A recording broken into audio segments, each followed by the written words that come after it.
Good morning friends, welcome back to my another video. কেমন আছো তোমরা? আশা করছি যে যেখানে আছো সকলে খুব ভালো আছো, আর আমিও কিন্তু বেশ ভালো আছি। আর সকাল সকাল এই দেখো স্নান হয়ে গেছে। স্নান করে আমি চলে এসেছি আমার বাড়ির সাইডে। আমাদের বাড়ির সাইডে যে 3 ফুট রাস্তা আছে, মানে গলি ফেলা আছে, গলির মধ্যেই চলে এসেছি। এখানে আমি চুলটা ঝেড়ে নেবো আর গামছাটা মেলে দিয়ে যাব। আর চিরুনিও সঙ্গে করে নিয়ে এসেছি, আমি চুলটা একটু আঁচড়িয়ে নেব।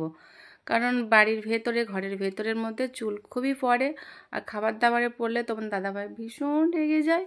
এর জন্য আমি আরও চলে আসলাম বাড়ির বাইরে, যাতে করে চুলটা এখানে ঝরে ঝরে পড়লে পরে কোনো অসুবিধা নেই, এখান থেকে হাওয়ায় উড়ে কোথাও পালিয়ে যাবে। কিন্তু ঘরের মধ্যে না চুল এখানে সেখানে পড়ে থাকে, তো মানে দাদাভাইয়ের তরকারিতে, ভাতে, খাবারে যদি পড়ে না ভীষণ রেগে যায় কিন্তু। এর জন্য ভাবলাম যে এখানেই চুলটা একদম আঁচড়িয়ে চলে যাব তারপর ঘরের ভেতর।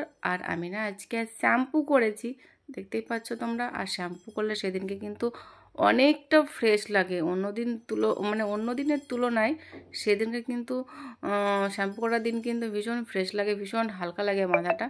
তো চলো, চুলটা কিন্তু আমার অনেকটাই বড় হয়ে গেছে, যদিও পুজোর সময় আমি কেটেছিলাম, কিন্তু চুল আমার ভীষণ পরিমাণে বড় হয়, কিন্তু খুব ওঠে, জানো তো, চুলটা কিন্তু খুবই ওঠে।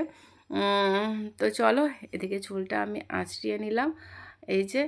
আর চুলটা একটু রোদেও শুকিয়েও নিচ্ছি, আর গামছাটাই দেখো মেলে দেও, গামছাটা এখানেই শুকিয়ে যাবে। এখানে একটা দড়ি টাঙিয়েছি আমি নিজে। চলো এবার ভেতরে যাই। তেল মালিশ করতে হবে, তাই তো? তেল মালিশ না করলে তো হবেই না, তেল ম্যাসাজ করতেই হবে গায়ে, তাই না? তো আমি কিন্তু জ্যাক অলিভ অয়েল যে এই তেলটাই কিন্তু আমি শীতের সময় লাগাই। আর ওই যে নিভিয়া সফট দেখতেই পাচ্ছ, ওই ক্রিমটা কিন্তু আমি শীতের সময় লাগাই। মানে এই দুটো জিনিস আমাকে দুবার করে লাগাতেই হবে, এক সকালবেলায়, এক রাত্রিবেলায়, মানে স্নান করার পর এক রাত্রিবেলায়। না হলে কিন্তু আমি থাকতে পারি না, এই দুটো জিনিস না লাগালে দুবার করে, মানে দুবার করে আমাকে লাগাতেই হবে, না হলে কিন্তু সত্যি থাকতে পারি না। কারণ স্কিনটা তখন মনে হয় যেদিন লাগাবো না এই ক্রিমটা, তেলটা, সেদিনকে মনে হবে যেন স্কিনটা কীরকম ফেটে ফেটে যাচ্ছে, কীরকম টান ধরছে, চচ্চর করছে, এরকম মনে হয়। কেউ আবার খারাপ মাইন্ডে নিও না, কি দুবার করে প্রত্যেক দিন লাগাতেই হবে, না লাগালে আবার থাকতে পারি না। বিশেষ করে আমি তেল আর ওই ক্রিমের কথা বলছি। তো তোমরা কিন্তু অনেকে আবার খারাপ মাইন্ডে নিয়ে নাও, তো খারাপ মাইন্ডে নিলে কিন্তু আমার কিচ্ছু করার নেই, কি বলবো বলো। তো চলো, মুখটা আগে পালিশ করে নিই। এই যে, গরমের সময় কিছু করি না মুখে, আমি কোনো মানে স্কিন কেয়ার করি না, কিন্তু শীতের সময় আমাকে স্কিন কেয়ার করতেই হবে, বিশেষ করে মুখে আর গায়ে, হাতে পায়ে গায়ে, মানে যাই বলো। তো শীতের সময় দুবার করে এই দুটো জিনিস আমাকে লাগাতেই হয়, তাহলে কিন্তু শরীরটা বেশ, মানে স্কিনটা, বিশেষ করে স্কিনটা, মুখের স্কিনটা, হাত পায়ের স্কিনটা কিন্তু ভীষণ ভালো থাকে। আর জ্যাক বডি অয়েল কিন্তু অনেকেই লাগায়, তোমাদের দাদাভাইও কিন্তু লাগায় জ্যাক বডি অয়েলটা। আমি কিন্তু প্রথম থেকেই ব্যবহার করে আসছি, আর এটাই ব্যবহার করি। হ্যাঁ, মাঝে মাঝে আবার তোমাদের দাদাভাই, মানে আমার বর, যদি নিভিয়ার যে বডি লোশনটা পাওয়া যায় না ব্লু কালারে, তো ওই ব্লু না, হোয়াইট কালারে, তো ওই বডি লোশনটাও কিন্তু আমার ভীষণ ভালো লাগে। তো নিভিয়ার বডি লোশনটাও কিন্তু আমি ব্যবহার করে থাকি মাঝে মাঝে, যখন আনা থাকে তখন। তো এই জ্যাক বডি অয়েলটাই আছে, তো জ্যাক বডি অয়েলটাই আমি এখন ম্যাসাজ করছি। তো হাতে আমার নেওয়া হয়ে গেল, দেখতেই পাচ্ছ।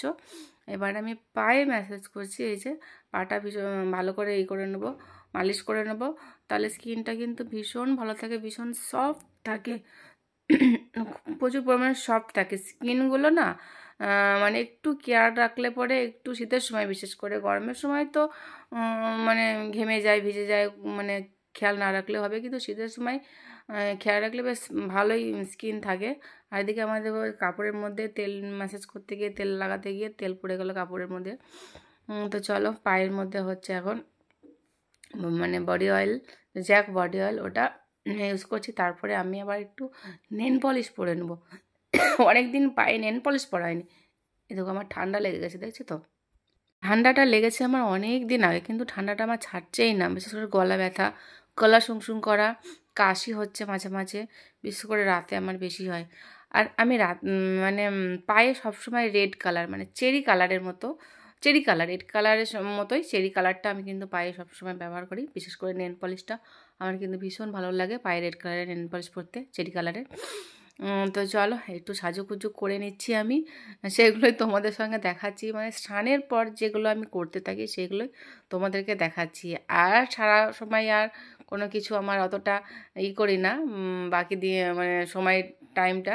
এরপর তো রান্না বান্না করবো, তারপর তো খাওয়া দাওয়া, বাসন ধোয়া, তারপরে তো আবার আমি আসলে মেয়েকে খাওয়ানো করা, তারপরে তো একটু রেস্ট করি, ঘুমাই, তারপরে এডিট করি, তারপরে মেয়েকে আবার পড়তে বসানো, আবার খাওয়ানো, আবার রান্না বান্না, আবার খাওয়া, তারপরে আবার এডিট করা, আবার ঘুমানো, চলতে থাকে, মানে সর্বক্ষণিক কাজ। তো এই যে নেল পলিশ পরে কেমন লাগছে, হাতে আর পরলাম না, চলো হাতে অন্যদিন পরবো। নখগুলো সব ভেঙে গেছে কাপড় কাচতে গিয়ে, বড় বড় নখ রেখেছিলাম তো, তা কাপড় কাচতে গিয়ে দুটো নখ ভেঙে গেছে। তো ওইগুলো বাড়লে এক সমান হলে তারপরে আবার করব, মানে লাগাবো নেল পলিশ। তো আমি দেখাচ্ছি, এই দুটোকেই দেখাচ্ছি, জ্যাক অলিভ অয়েল বডি অয়েলটা আর নিভিয়া ক্রিমটা, এই দুটোই আমি মানে প্রত্যেক দিন শীতের সময় দুবার করে আমাকে লাগাতেই হবে। দুবার করে না লাগালে কিন্তু আমার একদম থাকতে পারি না। তো চলো আজকের ভিডিওটা কিন্তু এখানে এন্ড করে দিচ্ছি। দাঁড়াও যেও না, স্কিপ করো না, চলে যেও না, বেরিয়ে যেও না, এটুকু দেখে যাও। তো কালকে কিন্তু আবার একটা ধামাকাদার ভিডিও নিয়ে আসবো, তো অবশ্যই কিন্তু চ্যানেলটা সাবস্ক্রাইব করে পাশে থেকে যেও যারা নতুন নতুন বন্ধু, আর অবশ্যই কিন্তু নোটিফিকেশনটা অল করো। আর যারা মেম্বারশিপ নাওনি স্পেশাল ভিডিওর জন্য, চটপট তোমরা মেম্বারশিপ নিয়ে নাও। আর আজকে কী রান্না করবো সেটাই দেখাচ্ছি। চিংড়ি মাছ আলু পটল দিয়ে তরকারি করব, আর একটা মাছ আছে, ওই মাছটা আমি ভাজা করব, শাটিং মাছ। চলো টাটা, লাভ ইউ অল।